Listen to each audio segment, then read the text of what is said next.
হযরতে আবু যর গিফারি রাদিয়াল্লাহু তাআলা আনহু বলেন, আমার বন্ধু মুহাম্মদুর রাসূলুল্লাহ সাল্লাল্লাহু আলাইহি ওয়াসাল্লাম আমাকে 7টা বিষয়ের উপদেশ দিয়েছিলেন জীবনে। আমার ওই 7টা বিষয় সারা জীবন আমি মনে রেখে রেখে চলেছি। তার 1 নম্বরে আমার বন্ধু আমাকে বলতেন, আবু যর, আখিরাতের বিষয়ে সব সময় উপরের দিকে তাকাবা, আর দুনিয়ার বিষয়ে সব সময় নিচের দিকে তাকাবা। যখনই মনের ভেতরে একটু উকিঝুঁকি আসবে, শয়তান হয়তো ওয়াসওয়াসা দিতে পারে যে তোর কি আছে, তখনই ভাববেন যে আমার চাইতে এমন মানুষ আছে যার আমার চাইতেও কিছু নেই। আমি তো অন্তত একটা ঘরের ভেতরে মাথা দিয়ে রাখতে পারি। কত মানুষ এই বাংলাদেশে আছে কুমারখালী স্টেশনে থাকে। এক কথা বলো না কেন? আমার তো 1 বিঘা জমি আছে, কারো তো জমি নেই। হযরতে ঈসা রূহুল্লাহ আলাইহিস সালাতু ওয়াস সালাম উনি পৃথিবী বিমুখ মানুষ ছিলেন। তার নিজের সম্পদ বলতে শুধুমাত্র একটা পানি খাওয়ার গ্লাস ছিল, গ্লাস। একবার নদীর পাশ দিয়ে যাওয়ার সময় দেখেন একটা লোক পানি খাচ্ছে, হাতের উপরে পানি তুলে আজলা করে। অনেকক্ষণ দৃশ্য দেখার পরে ডাক দিয়ে বললেন, রব্বুল আলামিন, আমি তো ভাবতাম যে আমার মনে হয় কিছু নেই, অথচ এই লোকটা দেখি পানি খাওয়ার গ্লাসও নেই, পানি হাতে তুলে খায়, আমার তো গ্লাস আছে। দুনিয়ার জীবন যে তো ধোঁকা, একে ধরলেও থাকে না। এইরকম জীবনের জন্য গ্লাসও আমার লাগবে না, যান গ্লাসটাও ছুঁড়ে ফেলে দিলেন। এজন্য দুনিয়া সম্পর্কে যত সচেতন হতে পারবেন, আপনার মনের ভেতরে একটা অনির্বচন শোক আল্লাহ তাড়াতাড়ি দান করবে। হযরতে আবু যর বলেন, 2য় নম্বরে সব সময় নবীজি আমাকে বলতেন, বন্ধু আবু যর, আখিরাতের বিষয়ে সব সময় উপরের দিকে তাকাবা।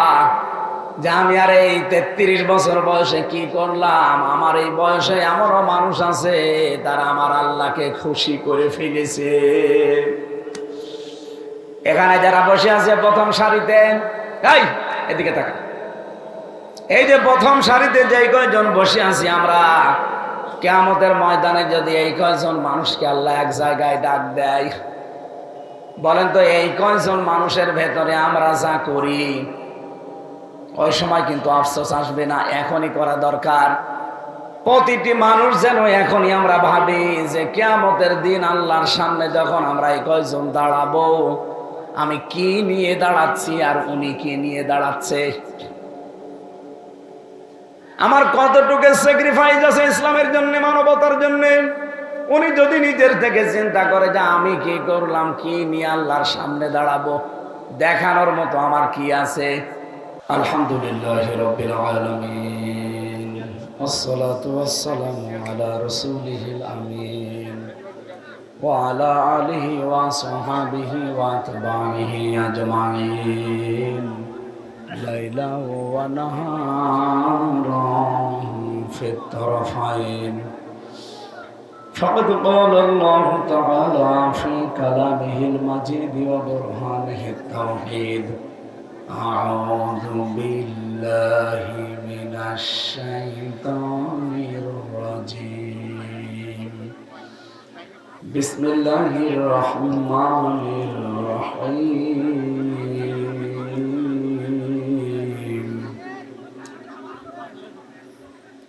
إنما وليكم الله ورسوله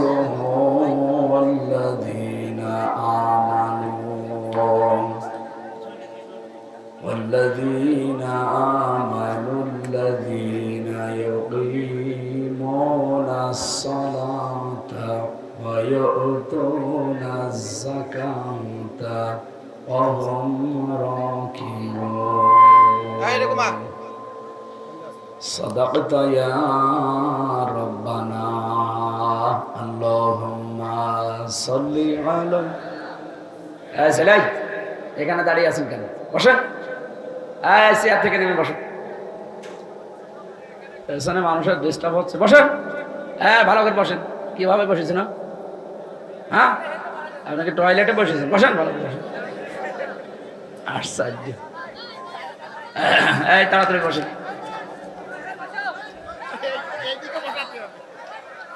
সেখানে যারা দাঁড়িয়ে আছে থাক, ওদের যদি বসতে ভালো না লাগে দাঁড়িয়ে থাক, কথা বলা যাবে না ভাই।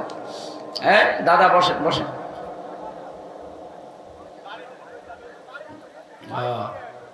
আলহামদুলিল্লাহ, প্রাণপ্রিয় জেলা কুষ্টিয়া, কুমারখালী থানার অন্তর্গত যদুবয়রা জিন্নুরাইন হাফিজিয়া মাদ্রাসার উদ্যোগে ঐতিহাসিক তাফসীরুল কোরআন মাহফিলের স্বনামধন্য সভাপতি, অত্র এলাকার সর্বজন শ্রদ্ধাভাজন ব্যক্তিত্ব, বিশিষ্ট রাজনীতিবিদ, যদুবয়রা ইউনিয়ন বিএনপির সার্চ কমিটির সম্মানিত আহ্বায়ক জনাব আব্দুল জলিল দামাত বারকাতুহুল আলিয়া। না কোন জায়গার মাইকে কি ছাতা মাতা নিয়েছে? বললাম যে জেলা শহরের মাইক নিয়ে আসতে, এই জন্য তো এই কুষ্টিয়া জেলার মাহফিল নিতে চাই না।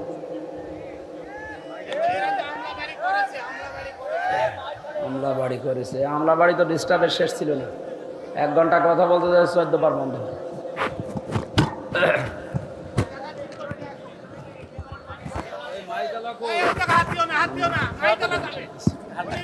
সরিয়ে দিয়ে কি করবো? ঠিক আছে।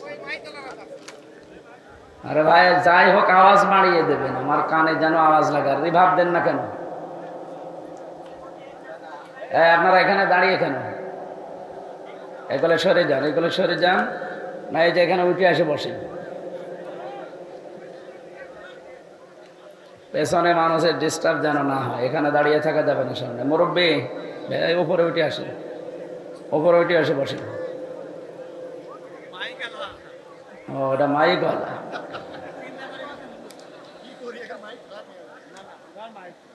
এ মাহফিলের প্রধান অতিথি আপনাদের সাবেক মেয়র আলহাজ নুরুল ইসলাম আনসার পরামানিক।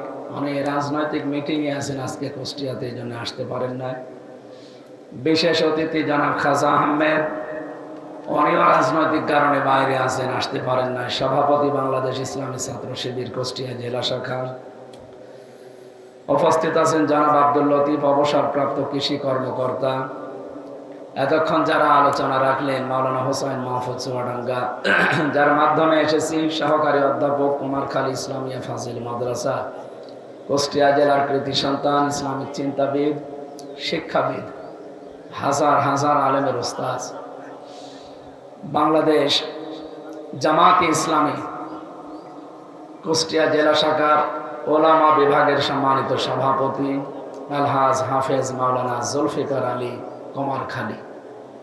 কুমারখালী এই নামটা শুনলে মনে হচ্ছে যে এখানে কোনো কুমার নেই।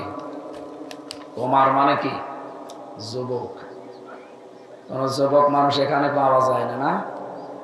আমরা সব এখানে যারা আছে অধিকাংশ গুলো যুবক দেখতে পাচ্ছি, সুতরাং এটা কুমারখালী না, ভরপুর কুমার আছে এখানে। মঞ্চে বসা আছেন, আমার সাথে আজকে এসেছেন আপনাদের এই গ্রামের জামাই, শ্রদ্ধাভাজন বড় ভাই জনাব শাহিনুর রহমান, ইসলামী ব্যাংকের শ্রদ্ধাভাজন অফিসার। আমি অনেকের নাম জানি না, তো একবারে দোয়া করছি, ওয়ারাফা'না লাকা যিকরাক। যার যে ঈমান আছে, আমল আছে, আল্লাহ রাব্বুল আলামিন তাদের সম্মান মর্যাদা যেন আরো বাড়িয়ে দেন। সামনে বসা মুসলমান ভাইরা, পর্দার আড়ালের সম্মানিত মা এবং বোনেরা, প্রশাসনের ভাইরা, প্রাণপ্রিয় কুমারখালীবাসী, আল্লাহর দরবারে শুকরিয়া জানাচ্ছি, যিনি আমাদের কোরআন শোনার জন্য দিনের বেলায় অনেক কাজ কর্ম ছিল আমাদের, সব বাদ দিয়ে তিনি নিয়ে এসেছেন। এটা এখন ইবাদত চলছে, যেহেতু ইবাদত যেভাবে করা লাগে ওইভাবে করেন। উনি ইসলামী ব্যাংকের অন্তত 4টা পর্যন্ত ওনার দায়িত্ব ছিল, ছুটি নিয়ে চলে এসেছে। তার মানে এটা যে ইবাদত এই মনে করে এসেছেন, নাকি অনেক খাওয়ার জন্য এসেছেন? তো শ্বশুর বাড়ি এখানে আসতেও পারে। ওনার শ্বশুর মনে হয় এই স্কুলের প্রাক্তন শিক্ষক ছিল, না? মরহুম কি যেন নজরুল ইসলাম, নজরুল ইসলাম। আল্লাহ তাকে কবরে যেন জান্নাতুল ফেরদাউস নসিব করেন, বলেন আমিন। আপনারা সত্যিই কি এসেছেন ইবাদত মনে করি? হ্যাঁ, নামাজে দাঁড়ালে তো এদিক ওদিকে তাকানো যায় নাকি? হালকা কথা বলা যায়। তাহলে এটা যদি নামাজের মতো ইবাদত মনে করেন, কথা বলবেন এখন? যার জরুরি আছে 1-1.5 মিনিট সময় দিলাম, খুব তাড়াতাড়ি বলিনি। ওই যে কয়েকজন বলছে, বলেন বলেন, খুব জরুরি হলে বলেন। আর ঠিক আছে, কথা ঠিক আছে? হ্যাঁ ঠিক। ঘন্টাখানেক আমারে সময় দেন। আমরা কোরআনে কারিম থেকে আজকের আলোচনার বিষয় অভিভাবক। সামনে যেহেতু সময় আসতেছে, অভিভাবক কিভাবে বানানো লাগবে, কাকে বানানো লাগবে, কেন বানানো লাগবে, কোরআনে কারিম আমাদেরকে জানিয়েছে। আর কোরআনে যা আছে এর ভেতরে সন্দেহ দূরের কথা, সন্দেহের লেশও নেই। মিথ্যা তো মানে হতেই পারে না। এই জন্য আমরা কোরআন থেকে শুনতে চাই এবং কোরআনের কথা মানতে চাই ইনশাআল্লাহ। এটা রাজনৈতিক কোনো বিষয় মনে করে কেউ যদি বলেন এটা তো রাজনীতি, না, আপনার ঈমান চলে যাবে। কিন্তু আমি আমার বাবার কথা বলছি না, আমার দাদার কথাও না, কোরআনে আছে এই জন্যে শোনাচ্ছি। আপনি জানো বাড়ি যে তাফসির দরকার হয় মিলিয়ে নিন। এই জন্যে আমি কথা বলতে গিয়ে বেশিরভাগ দলিল দিয়ে বলি, আয়াত, পারা, পৃষ্ঠা, লাইন, রুকু, সূরার নাম, তাফসিরের নাম সব বলে দিই। বাড়িতে এসে আপনি মিলিয়ে নিন। আমি ছোট মানুষ, অনেকে মনে করে এতটুকু মানুষ আর কি বলবো, এখন মনে হয় মুসলমানই দিইনি। মুসলমানে দিইনি মানে সেই 5 পাস করে দিয়েছি। এই জন্য খুব খেয়াল করে শুনবেন। আজকে 1 ঘন্টা আমরা যেন মনে হয় যে নামাজে আছি, এরকম করে থাকতে পারবেন না? জবান খুলে বলেন আলহামদুলিল্লাহ। এই যে কথা বললাম, এই কথাটা তৈরি হতে 27টা স্তর পার করার পরে একটা কথা তৈরি হয়। এই কণ্ঠের ভেতরে আল্লাহ এরকম স্তরগুলো সাজিয়ে রেখেছেন। বিজ্ঞান কণ্ঠ নিয়ে পরীক্ষা করে জানিয়েছে কণ্ঠের ভেতরে যে স্তর আল্লাহ সাজিয়েছেন, যদি একটা স্তরে কোনো ঝামেলা হয়ে যায় কথা আর আপনি বলতে পারবেন না, গা গো শব্দ হবে। জাতীয় কবি কাজী নজরুল ইসলাম কথা বলতে পারতো শেষ জীবনে এসে? বলেন বলেন, কত বছর বন্ধ ছিল তার কথা। আল্লাহ তার এই 27টা স্তরের মনে হয় একটা স্তর একটু সমস্যা হয়ে গেছে, এই জন্য আর কথা বলতে পারেনি। এই স্তরগুলো কন্ট্রোল করছে কে? বলেন বলেন। নাকি যারা আমাদের কথায় 15.5 বছর স্তব্ধ করে রেখেছিল তারা? না, কথা বলার শক্তি আল্লাহ পৃথিবীর কারো হাতে দেয়নি, এটা আল্লাহ নিজের হাতে রেখে দিয়েছেন। খালাকাল ইনসান আল্লামাহুল বায়ান।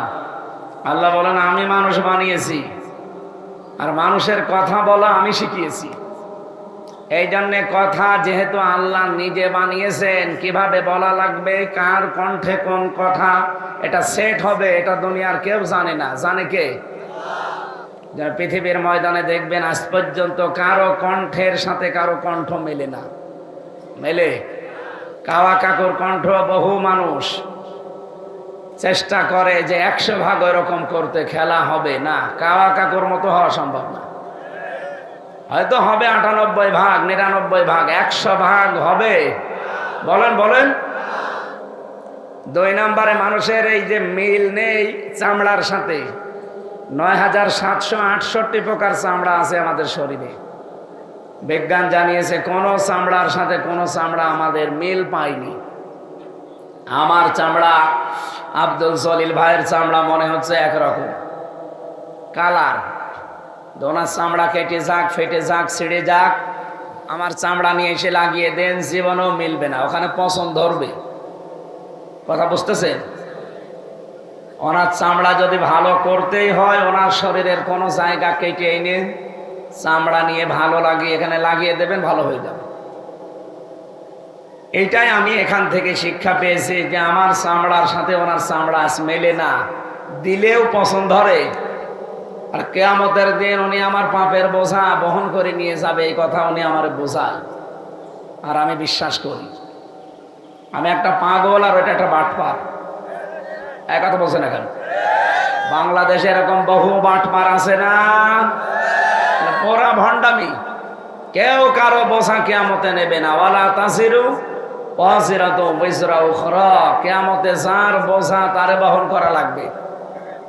সুতরাং এখান থেকে শিক্ষা এই, যতটুকু বোঝা আপনি বহন করতে পারবেন অতটুকু পাপ কাজ দুনিয়ায় করে যান। এমন কিছু করা ঠিক না যে আমি নিজে আমার বোঝা টানতে পারি না।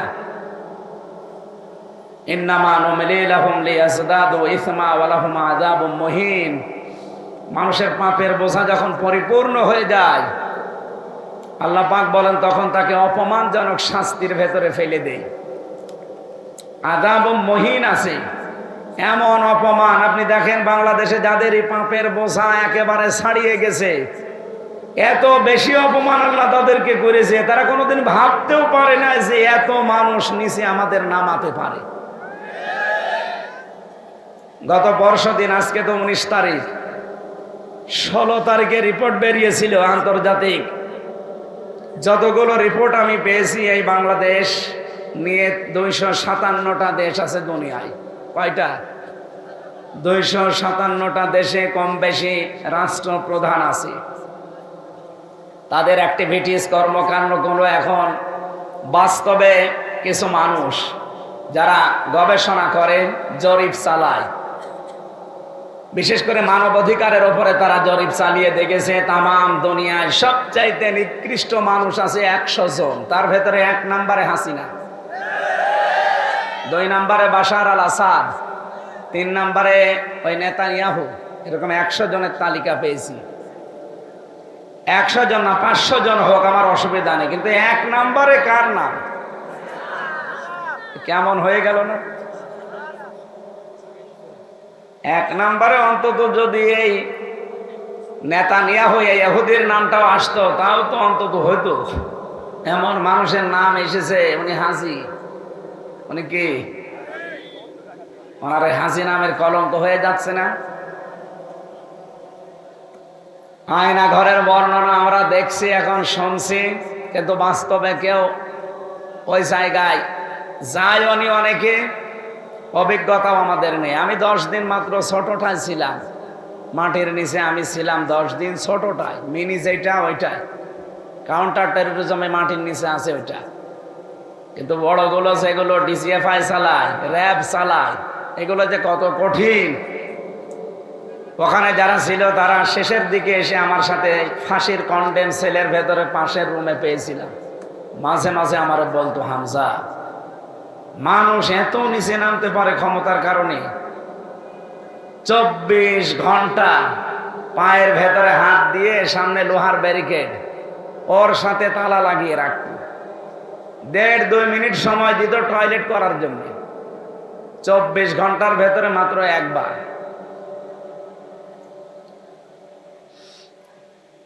সকালে কয়েকটা পচা ছোলা দিয়ে যেত, আর দুপুর বেলা 1 মুঠ ভাত দিত, মনে হচ্ছে কেউ মাখিয়ে দিয়েছে। আপনারা ডক্টর মোহাম্মদ ইউনূস যে আয়না ঘর দেখতে গেছে, যে দেখছে একটা চেয়ার পাওয়া গেছে। আজকেও তাজুল ইসলাম গিয়েছিল, অ্যাডভোকেট তাজুল ইসলাম, আন্তর্জাতিক অপরাধ ট্রাইব্যুনালের যিনি দায়িত্বে আছে এখন।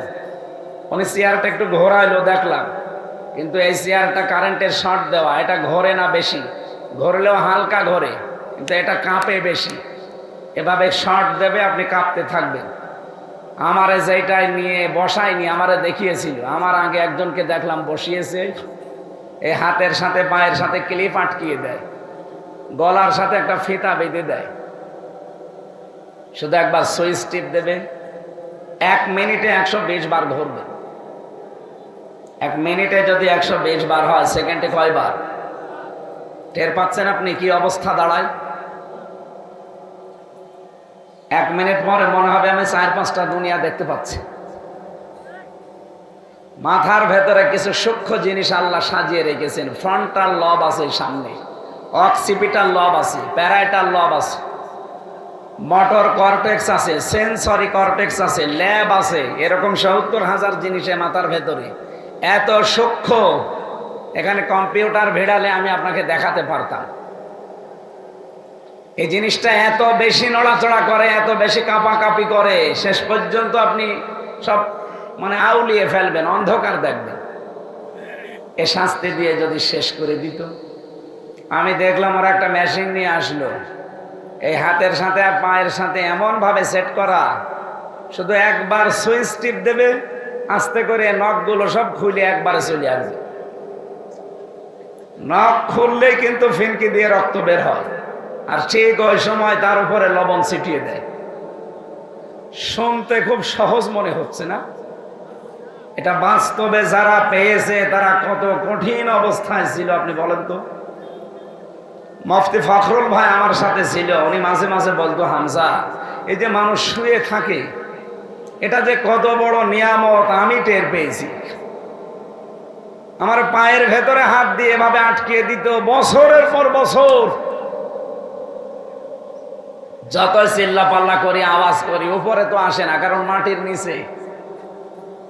এখনো পর্যন্ত দেখি অনেকে জালেমের সাফাই গায়। আপনি মানুষ, আপনার বাবারে যদি আয়না ঘরে এভাবে 10 বছর রেখে দিত আপনি টের পেতেন। কথা বলছেন না কেন? এই জন্য পাপের বোঝা যাদের পরিপূর্ণ হয়ে গেছে, আল্লাহ বলেন ওয়ালাহুম আযাবুম মুহিন, তাদেরকে এত অপমানজনক শাস্তি দেব ধারণাও করে নাই যে আমার উপরে এটা আসতে পারে। আজ যাদের বিলাসবহুল জীবনযাপন ছিল তারা আজ মাটির ফ্লোরে আমার মতো ঘুমিয়ে আছে। বাংলাদেশের শ্রেষ্ঠ ধনীর তালিকায় ছিল এই দরবেশের নাম, সে এখন মাটির ফ্লোরে আছে। এই জন্য আপনি যতটুকু পাপের বোঝা বহন করতে পারবেন অতটুকু পাপ দুনিয়ায় করে যান, নয়তো নিজের পাপ এবং অন্যের পাপ আবার বহন করা লাগে, এরকম কোনো অপরাধ করা ঠিক না। আমি সতর্ক করলাম, এতে এখন আপনার বিবেকে কি বলে আপনি দেখেন। নিজের পাপের বোঝায় আপনি পার করতে পারবেন কিনা ঠিক নেই। কিয়ামতের দিন লক্ষ লক্ষ মানুষ এসে আল্লাহর কাছে বলবে, আমি এই জিনিস পাই, আমি এই জিনিস পাই। আমার মিথ্যা মামলা দিয়ে, মিথ্যা সাক্ষী দিয়ে আমার 3 বছর জেলে আটকিয়েছিল। আমি নিজেই বলবো, কারণ আমি নিজে ভিকটিম। কথা বলো না কেন? যারা আমার মামলার টপ টু বটন জড়িত প্রত্যেকের নামে আমি মামলা দিতে পারবো না। কথা বলো না কেন? কারণ ওরা নিজেরাই বলতো যে হুজুর আপনার কোনো দোষ নেই, আমরা জানি এটা যে মিথ্যা জিনিস, তাও আমরা জানি, কিন্তু কিছু করার নেই, উপরের অর্ডার। এই কথা বলে কিয়ামতে ছাড় পাওয়া যাবে? হ্যাঁ, হুকুমের আসামি যিনি, হাসিনা যেহেতু হুকুম দিয়েছিল সে হুকুমের জন্য গুনাহগার হবে, কিন্তু কাজটা তো আপনি করলেন।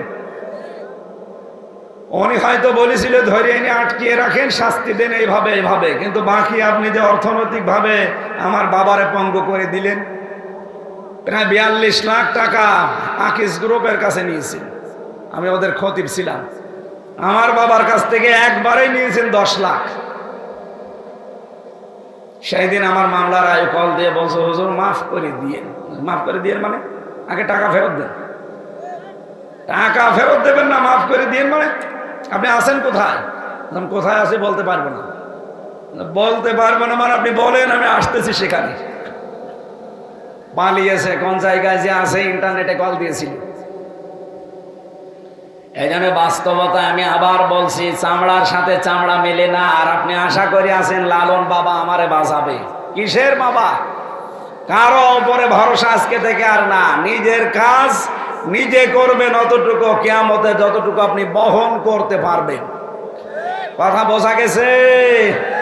অনেকে ছেলে মেয়ে, স্ত্রী পুত্র, মা বাবার খুশির জন্য, আনন্দের জন্য অবৈধ ইনকাম করে, নাকি এদেশে নেই? এই কথা বলেন না কেন? আমাল হায়াতুদ দুনিয়া ইল্লা মাতাউল গুরুর। আল্লাহ বলেন পৃথিবীর জমিনে যা আছে সব ধোঁকা। আপনার ছেলে মেয়ে বলেন, স্ত্রী বলেন, মা বাবা বলেন, সব ধোঁকা। এদের আনন্দের জন্য, খুশির জন্য আপনি ডান হাত বাম হাত দেখেন না। বাবা শাহজালাল সব হালাল বলে কামাই করছেন, জবাব দিতে পারবেন? আর আপনার পাপের বোঝা আপনার বউ নেবে? আপনি এখনই মরে যান, আল্লাহর কসম এখন মরে যান, আপনাকে রাত্রে আপনার বউ একা পাহারাও দেবে না। বলবো রে বাবা জিন আসবে, দরকার হয় 3-4 জন দেন, একসাথে পাহারা দিই, সকালবেলা আপনার মাটির নিচে দিয়ে দেবে। আমাকে বেশি বললাম? বলেন বলেন। শুধু মাটির নিচে দিয়ে শেষ। 3 দিন হয়তো পাগলের মতো কান্নাকাটি করবে। আমাকে আমার নিজের ম্যাডামও, ও আমার ভালোবাসে আমি জানি। 3 দিন পাগল হয়ে যাবে, 7 দিন পরে দেখবেন স্বাভাবিক খাবার দাবার আবার হচ্ছে। 40 দিন পরে একেবারে আমারে ভুলিয়ে যাবে। 4 মাস 10 দিনের ভেতরে ঠিক দেখবেন ওর মা বাবা এসে ওরা অন্য জায়গায় বিয়ে দিয়ে দেবে। কথা বলছে না কেন? আমার এখন 33, ম্যাডামের 26। 26 বছরের মহিলা এখন মরে গেলে ওর মা বাবা রাখবে ওরে, বলবে মেয়ের সারা জীবনের দায়িত্ব দরকার না, এই হিসাবে বিয়ে দেবে। 3-4 দিন যেতে না যেতে দেখবেন ওই ম্যাডাম কল দিয়ে বাবা মাকে বলবে, বাবা মা খুব ভালো করেছো, ও হামজার চাইতে এটা 100 গুণ ভালো। হ্যাঁ, কথা বলছে না কেন? এটা বাস্তবতা কিনা বলেন তো? আমি বিশ্বাস করি এটাই বাস্তব। 3 বছর ফাঁসির এই কন্ডেম সেলের ভেতরে আমি যদি কিছু না শিখি, এইটা শিখেছি যে দুনিয়া পুরাটা ধোঁকা। সেই স্ত্রী বলেন, ছেলে মেয়ে বলেন, আর মা বাবা বলেন, ওইটাও ধোঁকা। স্বার্থ ছাড়া দুনিয়ায় কেউ কারো না। এই জন্য আমি পাপ করব, আমার পাপের বোঝা আমার মা বাবা নেবে কিয়ামতে না। মা তো কিয়ামতে পরিচয় দেবে না। ইয়াউমা ইয়াফিরুল মারউ মিন আখিহি ওয়া উম্মিহি ওয়া আবিহি ওয়া সাহিবাতিহি ওয়া বানি।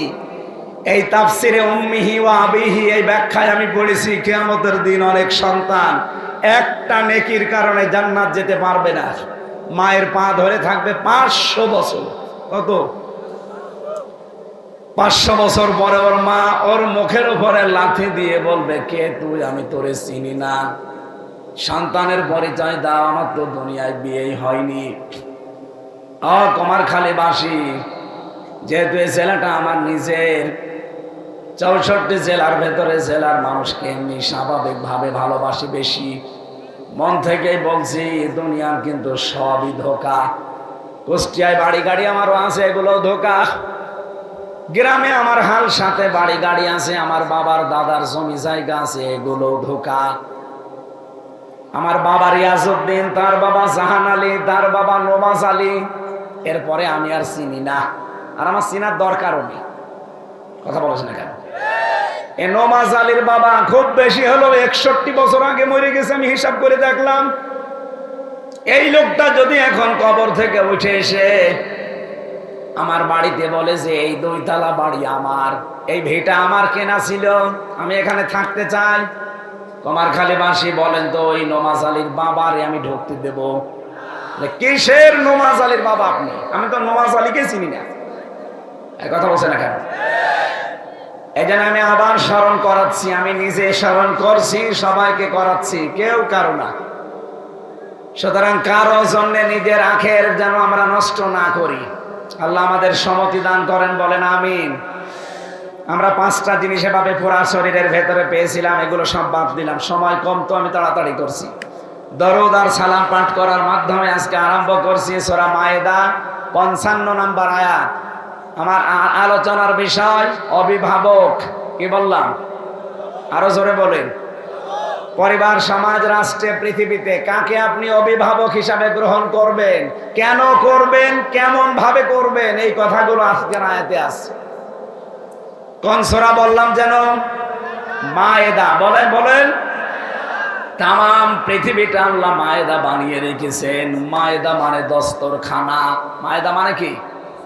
আরো জোরে বলেন। এখান থেকে একটা হাদিস এসেছে, ইয়াদের শানে নজরুলের ভেতরে বেশি নবীজি জানিয়েছেন এই যে মায়েদা মানে দস্তরখানা। তাম দুনিয়াটা আমার আল্লাহ খাবারের প্লেটের মতো সাজিয়ে দিয়েছেন। এই জন্য রিজিকের দায়িত্ব আল্লাহর, এটা কারো হাতে আল্লাহ দেয়নি। কুষ্টিয়ার মানুষেরা কারো রিস্কের দায়িত্ব কারো বাবার না, মায়ের না, স্বামীর না, সন্তানের না, নেতার না। রিস্কের দায়িত্ব কার? এই জন্য যে দায়িত্ব আল্লাহ নিয়েছে ওইটা নিয়ে আপনার চিন্তা করার দরকার নেই। যেটার দায়িত্ব আল্লাহ নেয়নি ওইটা নিয়ে চিন্তা করেন। আল্লাহ নেয়নি কোন দায়িত্ব? আপনি কি করবেন না করবেন এই দায়িত্ব আল্লাহ নেয়নি। এই জন্য এমন কোনো কাজ করা ঠিক না যে চোখ বন্ধ হওয়ার পরে আমার আবার আফসোস করা লাগে। এমন কিছু কিছু কাজে আঞ্জাম দেওয়া দরকার। হযরতে আবু যর গিফারী রাদিয়াল্লাহু তাআলা আনহু বলেন, আমার বন্ধু মুহাম্মদুর রাসূলুল্লাহ সাল্লাল্লাহু আলাইহি ওয়াসাল্লাম আমাকে 7টা বিষয়ের উপদেশ দিয়েছিলেন জীবনে। আমার ওই 7টা বিষয় সারা জীবন আমি মনে রেখে রেখে চলেছি। তার 1 নম্বরে আমার বন্ধু আমাকে বলতেন, আবু যর আখিরাতের বিষয়ে সব সময় উপরের দিকে তাকাবা, আর দুনিয়ার বিষয়ে সব সময় নিচের দিকে তাকাবা। যখনই মনের ভেতরে একটু উকিঝুঁকি আসবে, শয়তান হয়তো ওয়াসওয়াসা দিতে পারে যে তোর কি আছে, তখনই ভাববেন যে আমার চাইতে এমন মানুষ আছে যার আমার চাইতেও কিছু নেই। আমি তো অন্তত একটা ঘরের ভেতরে মাথা দিয়ে রাখতে পারি। কত মানুষ এই বাংলাদেশে আছে কুমারখালী স্টেশনে থাকে, এক কথা বলে না কেন? আমার তো 1 বিঘা জমি আছে, কারো তো জমি নেই।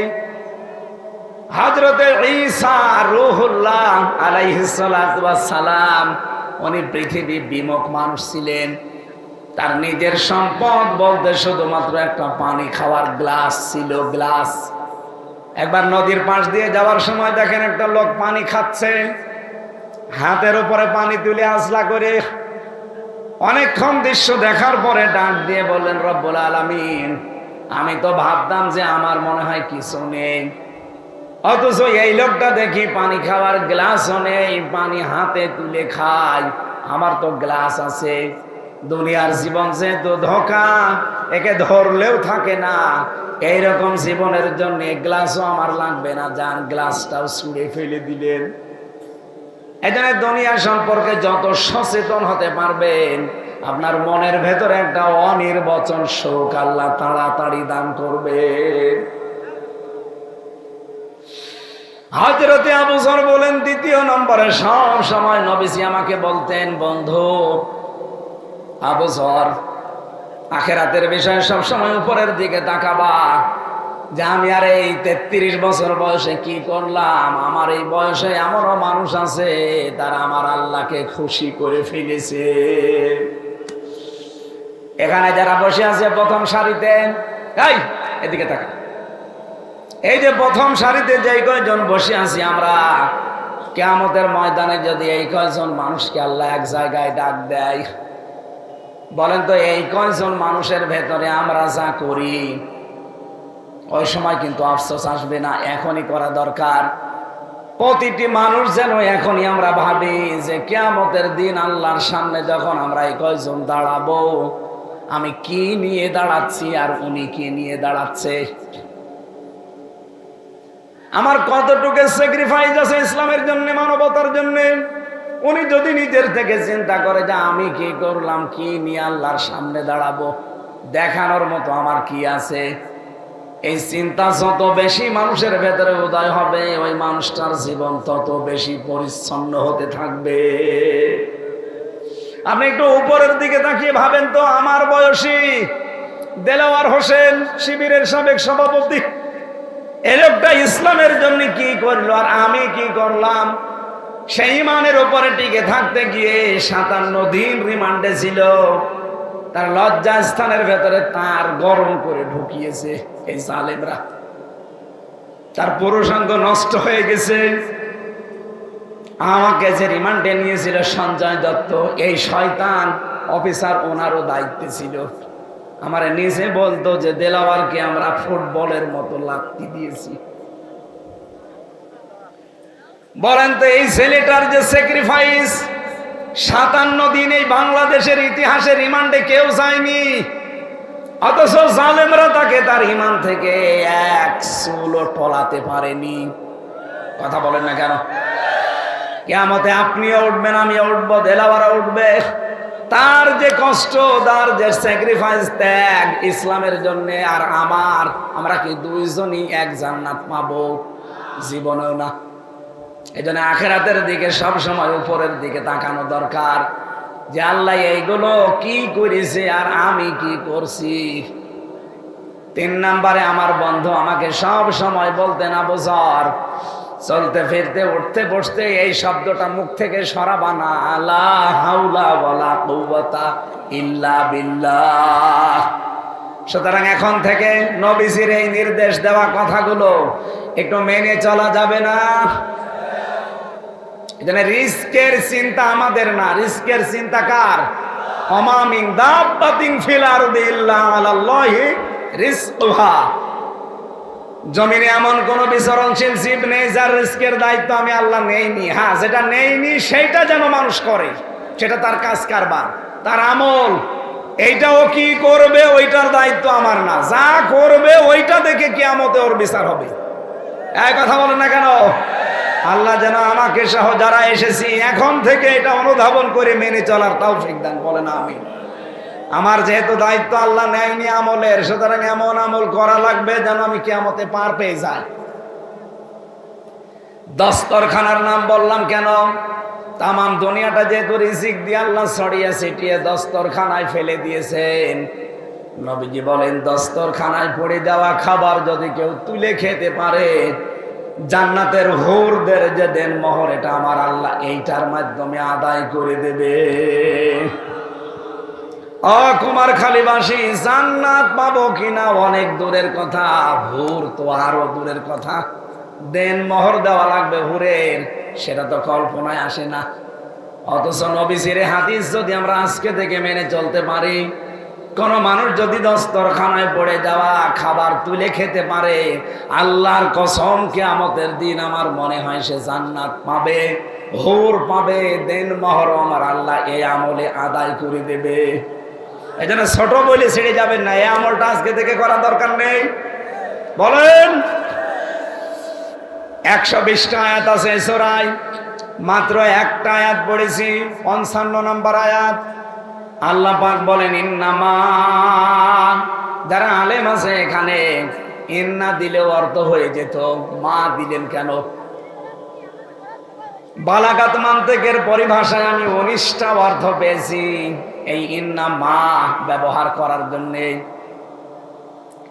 যারা বালাগাত মান্তিক পড়ায় মাদ্রাসায়, যারা পড়ে বসে, যারা এখানে 13 নাম্বার কায়দায় দেখবেন লেখা আছে ইন্না মা দিয়ে আমার আল্লাহ এটাই বোঝাতে চায় যে কেবলমাত্র, একমাত্র, শুধুমাত্র, আর কেউ না। আল্লাহ পাক বলেন কেবলমাত্র, শুধুমাত্র, একমাত্র। অলিও বন্ধু হবে, অভিভাবক হবে, দায়িত্বশীল হবে। কম মানে তোমাদের, আল্লাহ এখানে কা দেয়নি, তাহলে নবীজিকে আল্লাহ উদ্দেশ্য করে শেষ করে দিত। যেহেতু কম দিয়েছেন, কম বহু বচন, এটা জমির, এই কমের ভেতরে হামজা যেমন আছে, জলিলও তেমন আছে। এক কথা বলছেন না কেন? শাহিন নেই। এক কথা বলেন, কথা বলেন। আপনারা দুনিয়ার সবাই এই কমের ভেতরে আছে, সে যেই হোক। তামাম পৃথিবীতে এখন 810 কোটি মানুষ, সবাই এই কমের ভেতরে, আল্লাহ বলেন এর ভেতরে আছে। আর তোমাদের জন্য কেবলমাত্র, একমাত্র, শুধুমাত্র অভিভাবক হিসাবে গ্রহণ করতে পারো আল্লাহ। তোমাদের একমাত্র অভিভাবক হবে, বন্ধু হবে কে? আরো জোরে। 2 নম্বরে তোমাদের বন্ধু হবে রাসূল, কে? 3 নম্বরে তোমাদের বন্ধু হবে ইমানদার। এখন ইমানদার কারা? বাংলাদেশে তো আমরা 96% মুসলমান, সবাই নিজেকে ইমানদার দাবি করি না। এর পরবর্তীতে আল্লাহ 3টা গুণ দিয়েছেন, এই 3টা গুণ যাদের ভেতরে দুনিয়ায় থাকবে তারা ইমানদার, আর তাদেরকে আপনি অভিভাবক হিসাবে, বন্ধু হিসাবে মেনে নিতে পারেন। এ কথা কার? সুতরাং আজকে থেকে অভিভাবক হবে, বন্ধু হবে কে? আরো জোরে কে?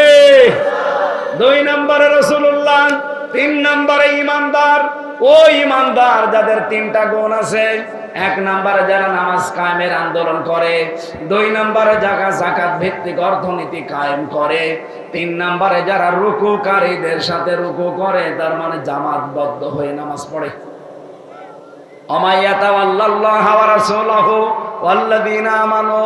যে ব্যক্তি আল্লাহ রাসূল আর এইরকম ইমানদারদের দিকে ফিরে আসবে, আল্লাহ বলেন এরা হচ্ছে আল্লাহর সৈনিক, সেনাবাহিনী। ফাইন্না হিজবাল্লাহি হুমুল গালিবুন, অবশ্যই আল্লাহর সেনাবাহিনী, আল্লাহর দল যারা, এরা গালেব, এরা বিজয়ী হবে। এ ঘোষণা কার? শুধু হবে বলতে পারতেন, ইন্না দিয়েছেন, আবার অবশ্যই হবে। সুতরাং সামনে আপনি কাকে অভিভাবক হিসাবে মেনে নেবেন, গ্রহণ করবেন, আজকের আয়াতের ভেতরে যেহেতু আছে, এবার আপনার জীবনে মিলান। আমি 1 নম্বরে পয়েন্টে কার নাম বললাম? এই জবান খোলেন না কেন? কার নাম বললাম? আরো জোরে বলেন। আপনি আন্দাজে আল্লাহকে বন্ধু পাবেন না। কোরআনে কারীম জানিয়েছে কেউ যদি আল্লাহকে বন্ধু হিসাবে পেতে চায়, আর আল্লাহ যদি দুনিয়ায় কাউকে বন্ধু হিসাবে গ্রহণ করতে চায়, তার একটা শর্ত মানা লাগবে। আল্লাহু ওয়ালিয়ুকুম আল্লাহু ওয়ালিয়ুল্লাযীনা আমানু।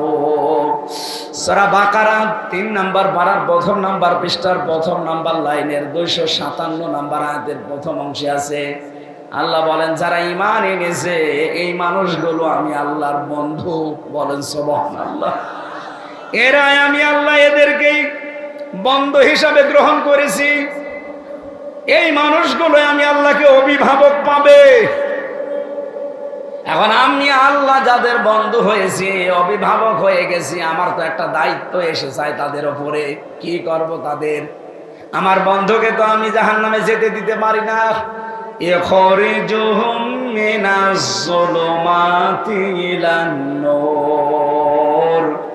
আমি আল্লাহ যাদের বন্ধু হিসাবে গ্রহণ করি, আমার দায়িত্ব হচ্ছে ওই বন্ধুকে জুলুমাত থেকে, অন্ধকার থেকে আলোর দিকে বের করে নিয়ে আসা। তোমার খালি বাসে এই পৃথিবীতে যত অন্ধকার আছে, পানির নিচের অন্ধকার, ঘরের ভেতরের অন্ধকার, মানুষের পেটের ভেতরের অন্ধকার, সব চাইতে বড় অন্ধকার হচ্ছে মানুষের তৈরি করা আইন। এই কথা বলে না কেন? এটাকে আমি বানিয়ে বললাম? পৃথিবীতে আইন তৈরি করতে পারে শুধুমাত্র আল্লাহ, তাছাড়া আর কেউ পারে না। এই জন্য সামনে রমজান মাস, এ মাসে আমার আল্লাহ আমাদেরকে যে ফুরকান দিয়েছেন, ফুরকান মানে কোরআনে কারিমে ফুরকান নামে একটা সূরা আছে, তার বাংলা অর্থ হচ্ছে সংবিধান। ফুরকান মানে কি? আরো জোরে বলেন। 77টা আয়াত আছে, 73টা ধারা আছে এর ভেতরে। রমজান মাস পেয়েছেন, ফুরকান মাসে, কিন্তু এই 73টা ধারা দিয়ে সামনে যদি আপনি সংবিধান বানাতে না পারেন, রমজান আসবে যাবে, আপনার কোনো উপকার হবে? এই জন্য যেহেতু সামনে আর 7-8 দিন মাত্র আছে, আর মাত্র 7-8 দিন আছে রমজানের, ফুরকানও আমাদের কাছে আছে, সংস্কারও আরম্ভ হয়েছে। আমরা চাই ডক্টর মোহাম্মদ ইউনূস, 2 জন নবীর নাম নিয়েছেন, একটা মোহাম্মদ, একটা ইউনূস। কথা বলছেন কেন? 2 নবীর নাম নিয়ে বসে আছেন আপনি।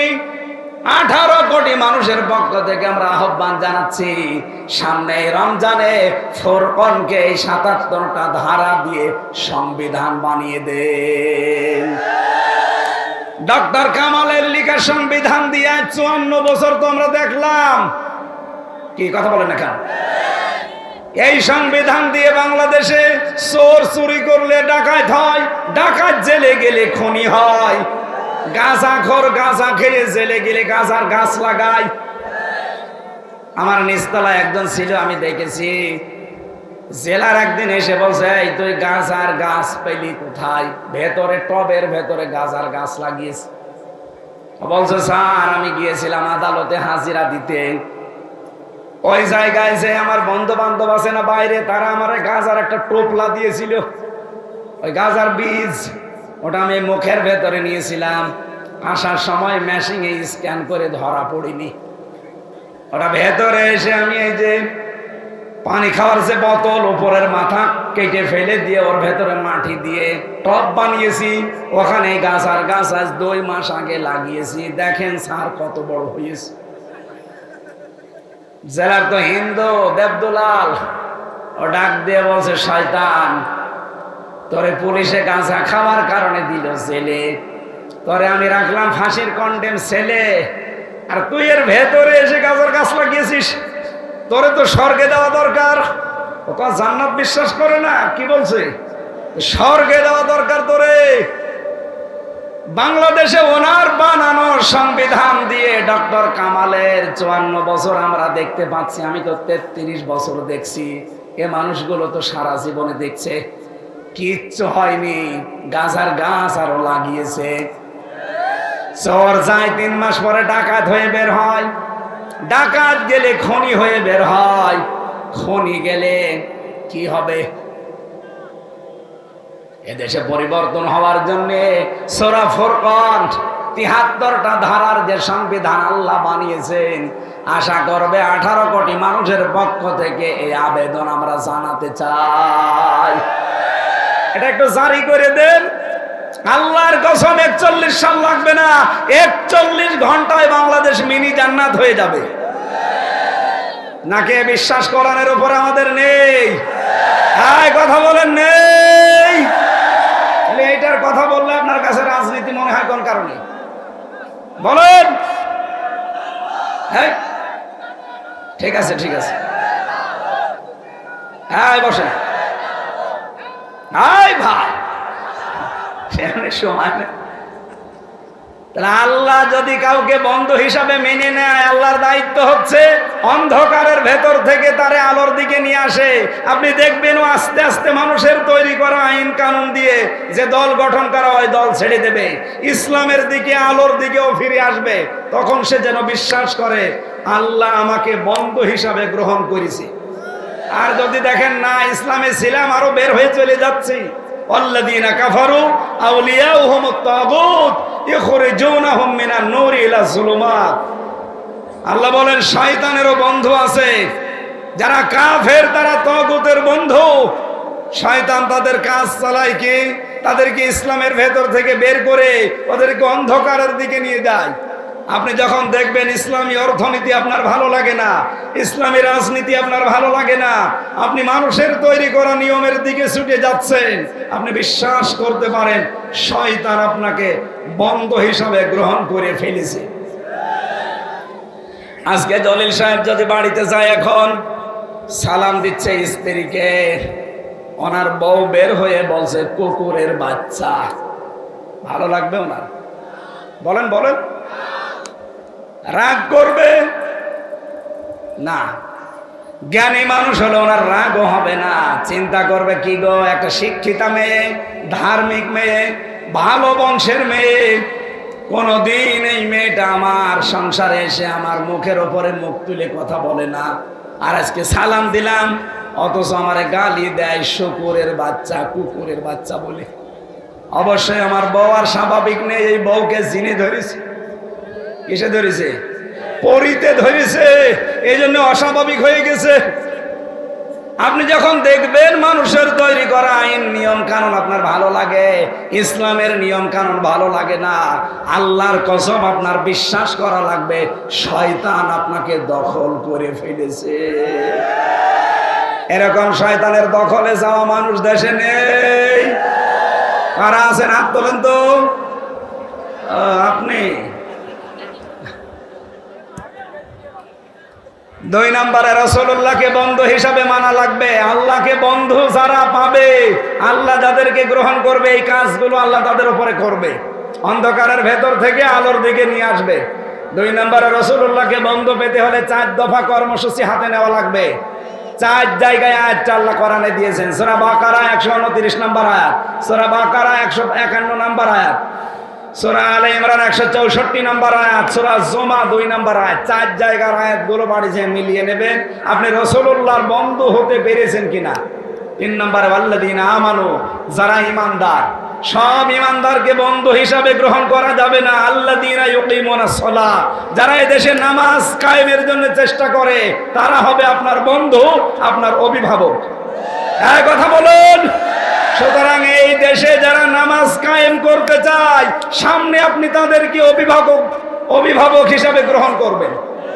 2 নম্বরে যারা যাকাত ভিত্তিক অর্থনীতি কায়েম করতে চায়, এটা যদি কারো কাছে খারাপ লাগে, রাজনীতি মনে হয়, এই আয়াত কেটে বাদ দিয়ে দিন। ইসলামী অর্থনীতি দেশে কি ফেরেশতারা কায়েম করবে? বলেন বলেন। এগুলো কায়েম করার দায়িত্ব আমাদের। সামনে আল্লাহ একটা সুযোগ দিচ্ছে, আমরা চাই কোরআনে কারিমের ইসলামী যে অর্থনীতি আছে এটা যেন সামনে এই দেশে কায়েম হয়। এই কথা বলেন না কেন? ইসলামী ব্যাংক যেভাবে চলে, সোনালী, রূপালী, চৈতালি, অগ্রণী সব এইভাবে চলবে। ওদের আছে মুশারাকা, মুদারাবা, মুরাবাহা, বায়ে সালাম আছে, বায়ে ইস্তেসনা আছে, বায়ে মুআজ্জাল আছে, ওয়াহেদা আছে, এরকম 28টার উপরে নিয়ম আছে। ইসলামী অর্থনীতি যেভাবে চালাচ্ছে, বাংলাদেশের অন্য ব্যাংকিং ব্যবস্থা যদি এইভাবে চলে, এই দেশে সুদ থাকবে না। আর এটা কায়েম করার দায়িত্ব কাদের? অহম রাকিউন, যারা রুকুকারীদের সাথে রুকু করে, তার মানে জামাতবদ্ধ হয়ে যারা নামাজ পড়ে। এদেশে আমি অন্যদিকে নিয়ে যাবেন না, নিজে দেখেছি এই জন্য বলছি। এদেশে এমন একটা দল আছে, আপনি জামাতে নামাজ পড়েন না একা একা পড়েন, ওইটা আবার লিখে পরের দিন দেখানো লাগে। এই কথা বলেন না কেন? আছে না এরকম দল? তাহলে অবশ্যই আপনি দেখবেন লোকটা নামাজ একা পড়ে না জামাতে পড়ে। এই তিনটা গুণ যাদের ভেতরে আছে তাদেরকে বন্ধু হিসাবে, অভিভাবক হিসাবে মেনে নেওয়া লাগবে। আল্লাহ আজটা আমাদের প্র্যাকটিক্যাল লাইফে মেনে চলার তৌফিক যেন দান করেন, বলেন আমিন।